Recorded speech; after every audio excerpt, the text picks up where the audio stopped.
Geometry Unit 2, Lesson 11, Angle-Angle-Side Triangle Congruence. So in this lesson, we want to look at angle-angle-side triangle congruence and then use that. So before we looked at angle-side angle, and during one of the examples, we know that the third angle can be found by the triangle sum theorem, so therefore we could use the angle-side angle if we wanted to. Well, that just shows that it doesn't really have to be the included side, because you can always find the other angle, and then it would be the included side.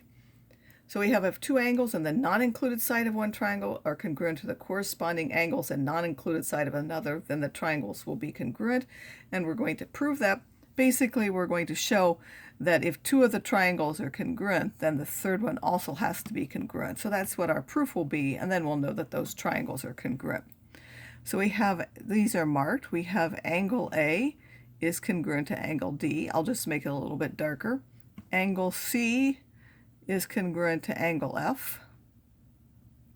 And then we're given that BC is congruent to EF. That's what we're starting with. And we want to use that to show that the triangles are congruent. So first of all, we're going to start off with the given. Those are the three things given, and we'll just list them on one step. We could list them on more than one.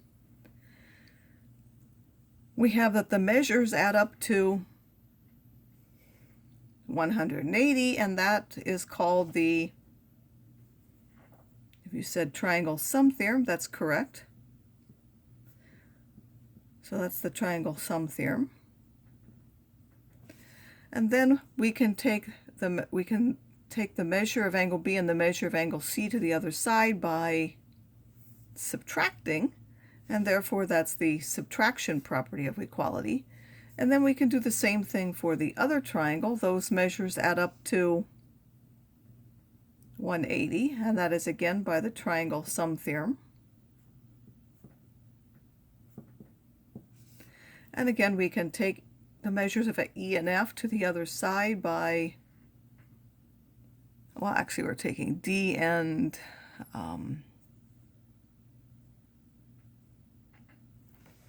F to the other side, sorry. So we want to take the measure of angle F to the other side. Again, that is by subtracting.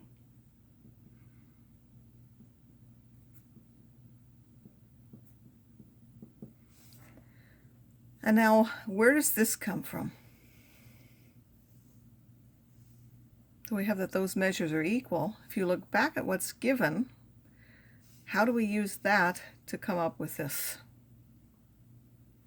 So we have that these are congruent, and then we wrote that the measures are equal.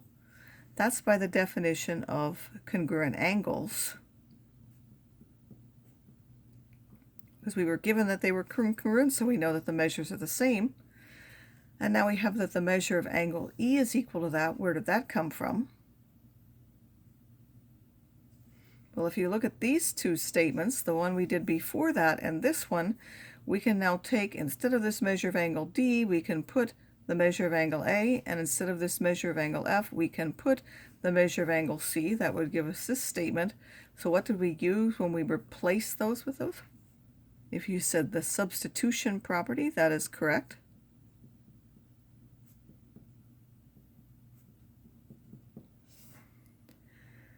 And now we're going to come up with the measure of angle E is now equal to, well, we're trying to show that E and B are the same. So where is that going to come from?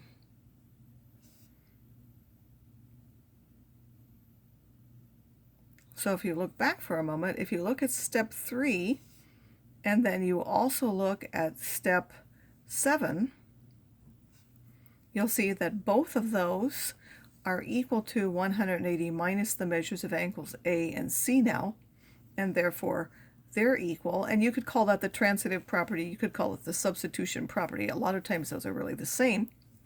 And now we're going from the measures being equal to the angles being congruent. What are we using there? Again, that's just the definition of what it means to be a congruent angle, is that they have the same measure. And finally, we now have the triangles are congruent by what theorem? What theorem are we using? We can't use this one. That's the one we're proving. So what are we using now? we have shown that this angle is congruent to this. This side was given as this. This one is congruent now to this one. So we're going to use those three together now, which says that is the angle, side angle, triangle congruence theorem. And in the middle of this, as I said, we really prove that if we have two angles of one congruent to two angles of the other, then the third are also congruent. That's what we actually showed. So which steps prove that? We've actually proven this theorem in the middle of doing this.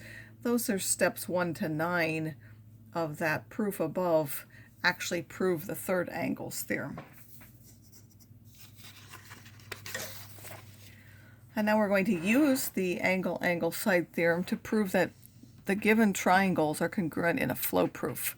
So we're given that we have two lines that are parallel. They're not marked parallel, but we're told that M is parallel to N. We could mark that by putting the same sort of arrows on them. And we also have that AC is congruent to EC. So that's what we're given. So we've got two transversals to those parallel lines, and we're given that this second one cuts this first one in half.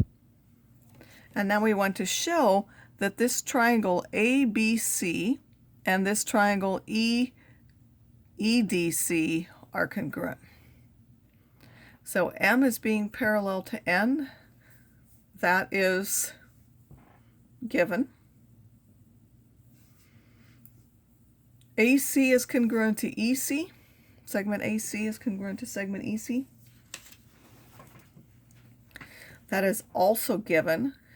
The reason we've put it in a different thing is we want to use angle, side, and we want to have it very clear what is the angle, what's the side that we're using. So this is the side part of that.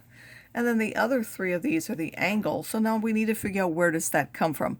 We've only got those two given. How do we know that angle E is congruent to angle A down there?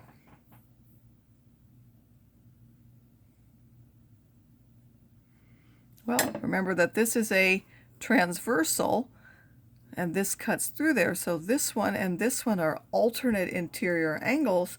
So we know that those are congruent by the alternate interior angles theorem. And I'll just abbreviate all that to fit on that line. That's the alternate interior angles theorem. And then what about angle B and D? And I'm really referring to these. I should have really put 3 letters in those. But I now have B and this one are also congruent. Why is that? Again, we have another transversal, so we can ignore this one. We just have this transversal, and this one are in the inside, and they're on opposite sides. So those are, again, are alternate interior angles for that other transversal, so those also have to be congruent. And now we have, for our triangles, we have that 2 angles and the non-included side are congruent to 2 angles and the non-included side of the other triangle. So how do we know that the triangles themselves are congruent? That is by the angle side triangle congruence theorem.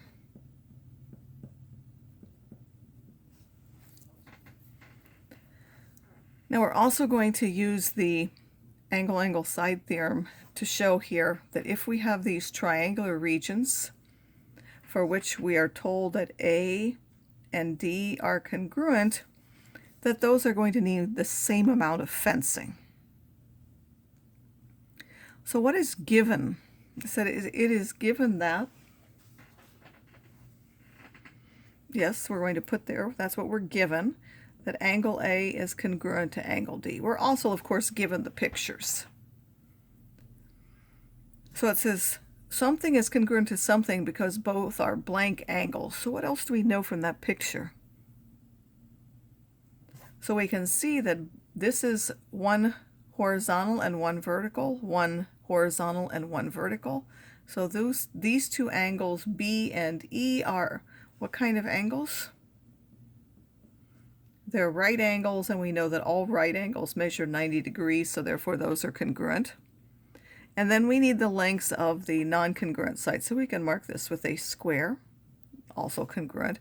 Where is the non-included side? Well, this would be the included side and this would be the included side. We need a non-included side. I guess it could also have been, we could have also used these, which would have been easier. Those are 3 and 3, but I've chosen to use the AC and the DE just so that we can practice our Pythagorean theorem. This is now 3 and 4, so this would be the square root of 3 squared plus 4 squared. That is the square root of 25, which is now 5. And then DF, this is now 4 and 3, so 4 for the horizontal, 3 for the vertical. So those are both squared. That's 16 and 9 is again 25, which will also give us 5. As I said, we could have used the non-included sides also, that BC is the same as EF, and just counted those as 3. But now we have 2 angles and the non-included side are congruent. So the triangles now are congruent by which theorem? We have triangle ABC is congruent to which angle matches A? A is this one, that one matches D. B matches E, those are the right angles. And then F is the one here that matches C. And those are congruent by which theorem? Again, those are the non-included sides. So that's the angle side triangle congruence theorem. Therefore, the triangles have all 3 sides with the same length. Why? Because that's by corresponding parts. Since we now know that we showed that this one is the same, but we also now know that this is the same. We could have just counted them, and we know that this one's also the same, but we now know that all 3 sides are congruent because corresponding parts are congruent, so they will have the same what? Because they all have the same length. When we're talking about amount of fencing, fencing goes on the, if you said perimeter, that is correct. They will all have the same perimeter, and therefore they're all going to need the same amount of fencing.